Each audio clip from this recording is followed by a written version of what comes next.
Hei og velkommen til å være sammen med oss i Åpne Dører en liten halvtime. Somalia er et av de landene som ligger øverst på World Watch List, og det har det gjort i mange år.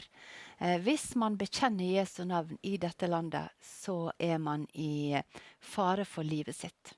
I dag så har vi en gjest som skal fortelle litt om hva som skjer i dette landet. Aweis Ali, welcome. Thank you. You are first to say something about who you are. You are Somali, and you are a leader of a Bible society.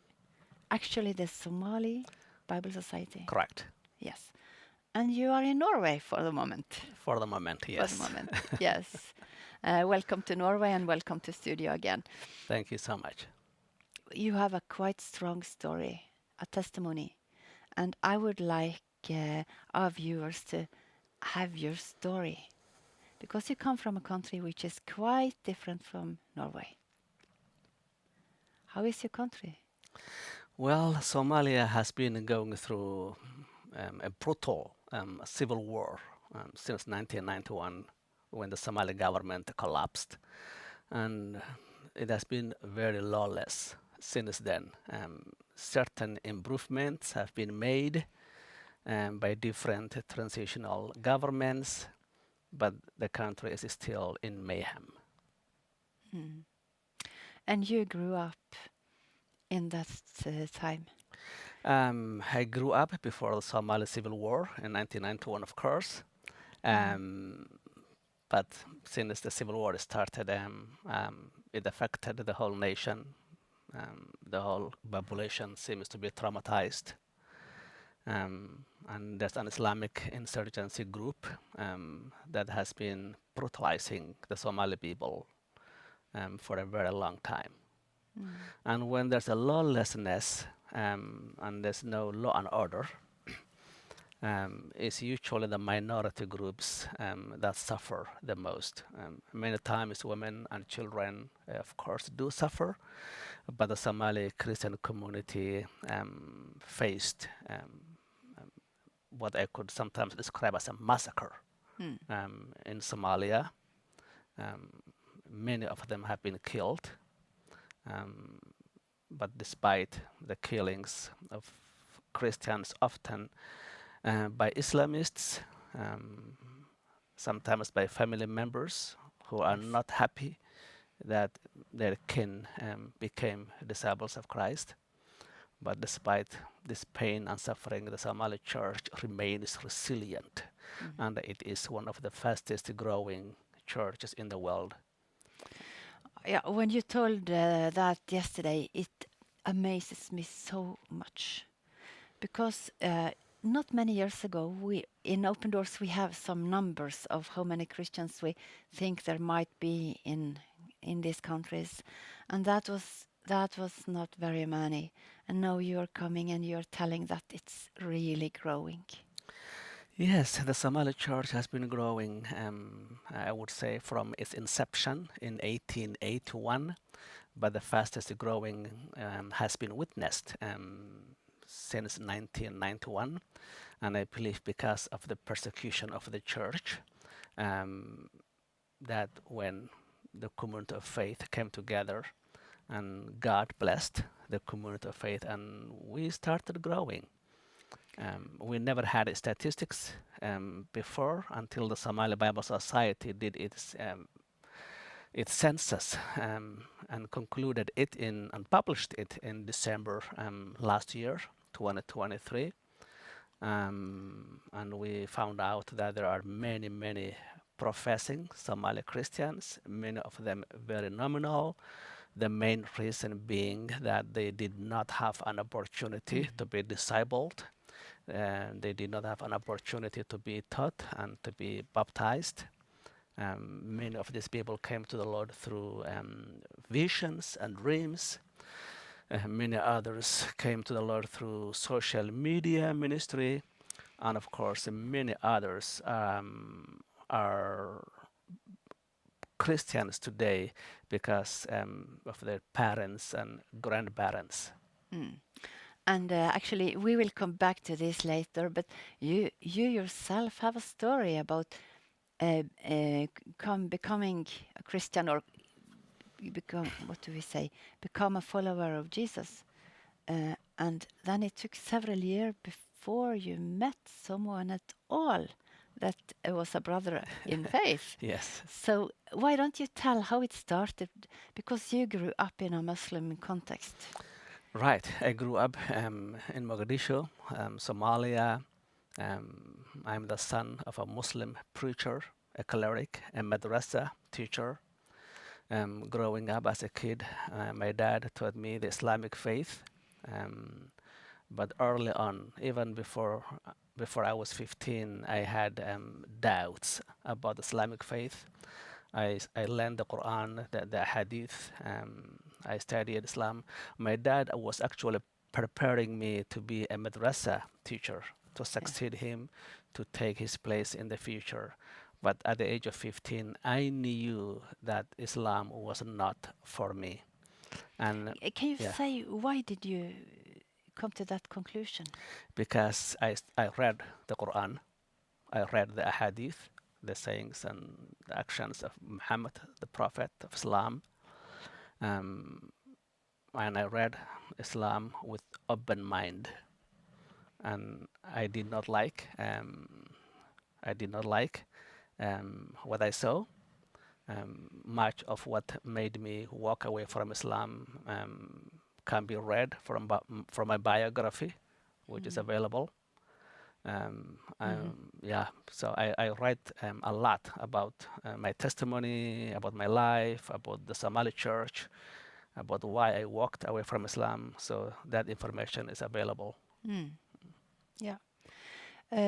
And then, but when you knew, in a way that that was nothing for you, what made you look into Jesus?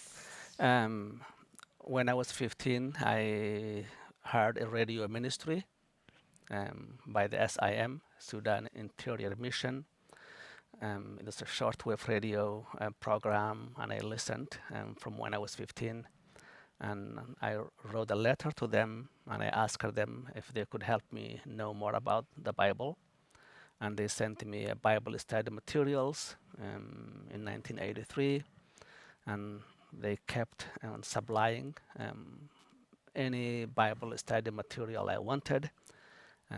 So I read and I read and I consumed so much Uh-huh. of what they sent to me that I fall in love with Jesus. In the Somali context, the idea of being an agnostic or an atheist, that idea is a foreign concept. Um, if a Somali wants to walk away from Islam because he or she believes it's not the right path, the alternative is not to be without God, but to go back.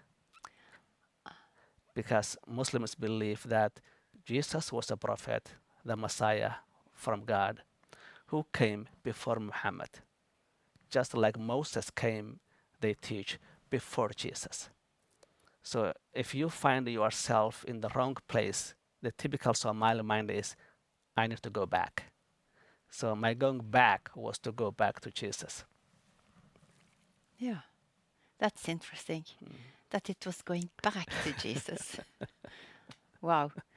But you continue studying, reading the material, and communicating by mail. Yes, I was communicating by mail. That was, of course, before internet. And in 1986, I made the decision to become a disciple of Christ.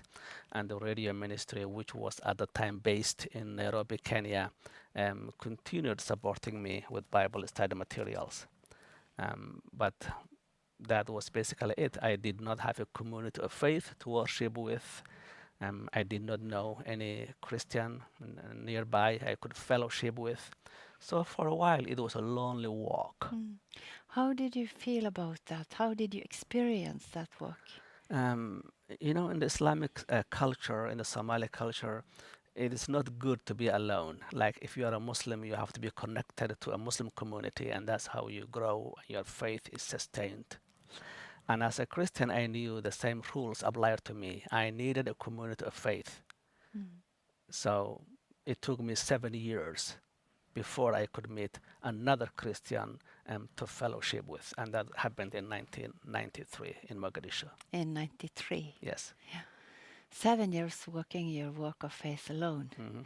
But there were Christians not that far from you, but you couldn't meet them. Is that right? Yes, in fact, the young man I met in 1993 lived somewhere not far away from me. But though I knew he was a good man, I had no idea he was a follower of Christ. So when we met and he told me, I was very impressed. Yeah. Very impressed. But before you met, before 93, when Yeah. you met that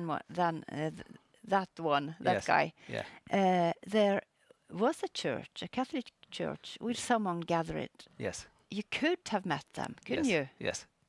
But why didn't you? When I became a follower of Christ and I felt very lonely, and that's late 1980s, I sent a letter to the radio ministry, and I asked the missionary in charge if he knew any Somali Christians I could worship with. And he sent me a cryptic response, something to the effect like, do you know a Somali Christian group that meets around the Roman Catholic Church? There was a Protestant group that was given by the Roman Catholic Church a space to meet in the cathedral in Mogadishu. And it's quite a big group of Somali Christians. So when he told me, do you know that group that meets, he did not tell me the specific location or time. He said, around, near the Roman Catholic Church. I said, no, I don't know. Please tell me more. And he did not tell me more. The reason being that missionary never met me in person. He only sent me Bible study materials. He knew my commitment, as much as he could read from my correspondence. But he was worried that I could endanger the lives of the Somali Christians there. And maybe that could have happened, say, in two ways.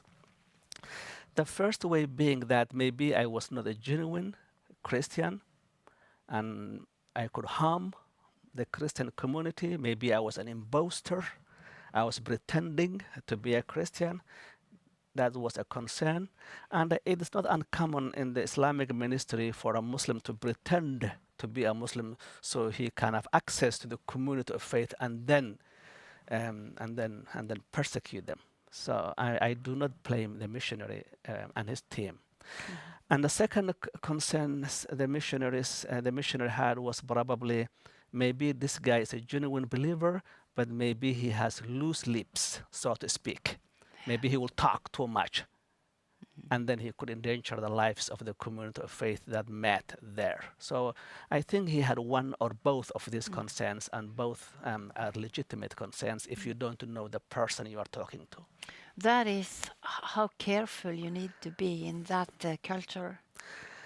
Yes, you have to be extremely careful. If you are not careful, you could risk the lives of many, many believers. And Aweis, that is actually what later on happened to you and your group, because you became a group in Mogadishu. Yes. House church. Yes. Tell us about that. When I met that gentleman, his name is Liban. When I met Liban, and we decided to start a house church in Mogadishu, Somalia, and that's 1993. And as far as we knew, there was any house church in the Somalia capital. There was none, as far as we could tell. So we came together, just two of us.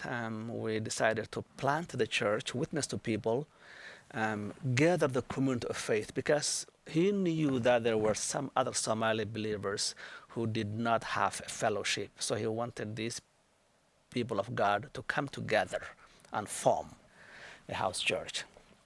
So eventually we did that, and in less than a year, our number grew from 2 people, my friend and I, to 14 members. And 14 members, house church in Mogadishu is a mega church. Wow. That's really big.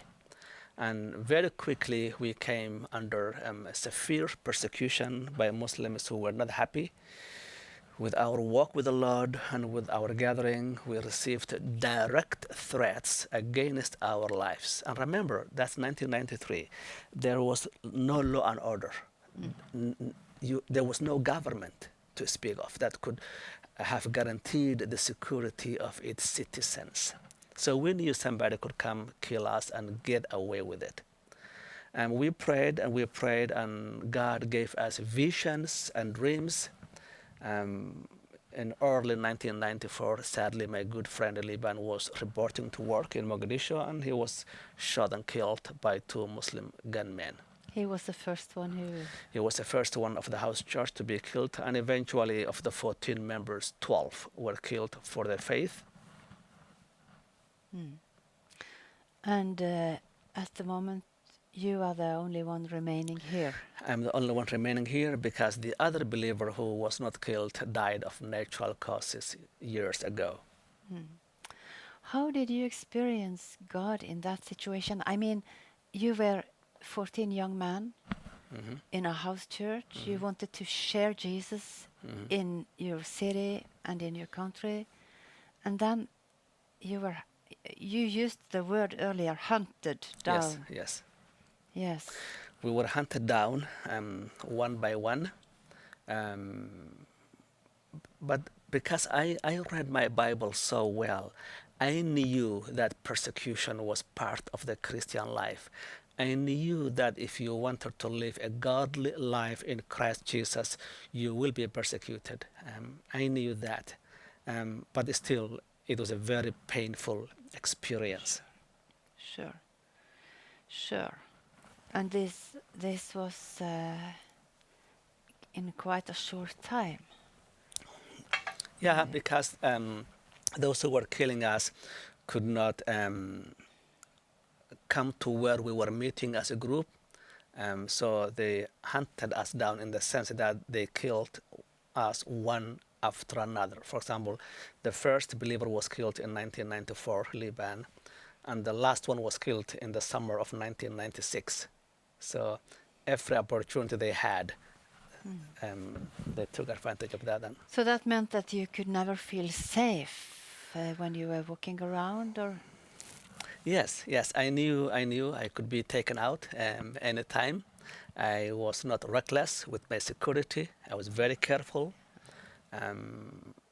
But eventually I realized it was not safe enough for me to stay, and that was when I left Somalia for Ethiopia in the summer of 1996.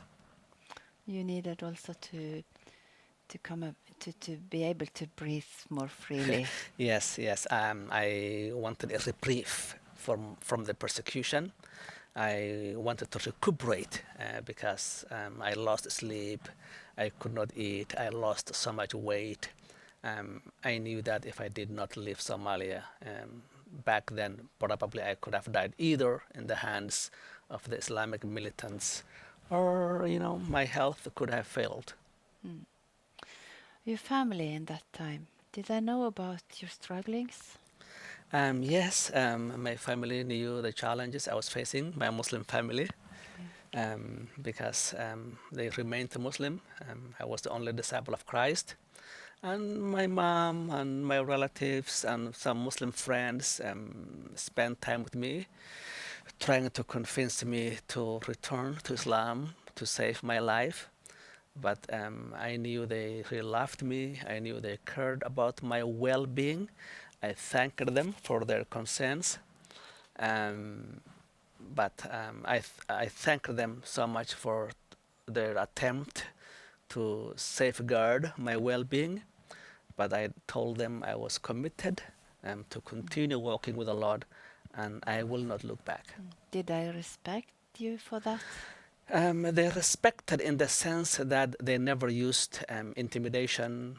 I mean, most of them. One relative actually tried to kill me. But other than that, the rest just talked to me. My mom wrote me poetry. My mom is a poet. She wrote Somali poetry trying to convince me to return to Islam. So she wanted to reach your heart Absolutely. during that. And you like poetry yourself. Yes, I'm a poet. I write poetry, and if you Google my name, you will find my books on poetry. I published a few of them, some as an editor and one as an author. You have even wrote the Gospel of Matthew as a poem. Yes, I translated many years ago. I translated the Gospel according to Matthew into poetic Somali. So right now you could sing the entire Gospel, and it rhymes. It's like a hymn Yeah. from chapter 1 to the end. You can sing it and then can you will sing it. remember it as well. It's very easy to memorize now. The Somali people, they will be a people of stories and poems and Yes, Somali people are known as poets, and scholars, even in the past, wrote about how Somali people liked poetry and how they communicated in poetry. In the Somali culture, if you want to express a heartfelt belief system, you can express not in prose but in poetry, and people will take you more seriously when you do that. In Somali culture, we say that prose is the language of man and poetry is the language of God. wow. And the poetry, will that be with a special rhythm and rhymes and Yes, yes. The Somali poetry has different has a different types, and we have more types, I would say, than say English poetry. So there are at least 10 main genres of Somali poems, but all poetry is loved and respected. And your mother, she wrote poems to you Yes. to catch your heart and Yes. get you back into. But she didn't manage to do that because you knew Jesus. Yes, I love my mom. I must say my mom is a Muslim. She went to Mecca for Hajj. She's an amazing woman. She's a Muslim. She loves me so much. To this day, she never gave up trying to convince me to return to Islam. And she's doing all these things because she believes that Islam is the only way. And and that is how it. What can I say? That is how it will be until she will meet with Jesus. Yes, my mom is still strong and healthy at the age of 86. So I love my mom and I pray for her. How you use the words and poetry also shows up in the worship songs. Well, yeah, because poetry is so important in the Somali context. The Somali church is a Somali church, it's Somali people attending it. So we write our hymns, and when you look at them, missionaries tell me, whoa, these hymns are so different from what we are used to. So what will you say the difference is?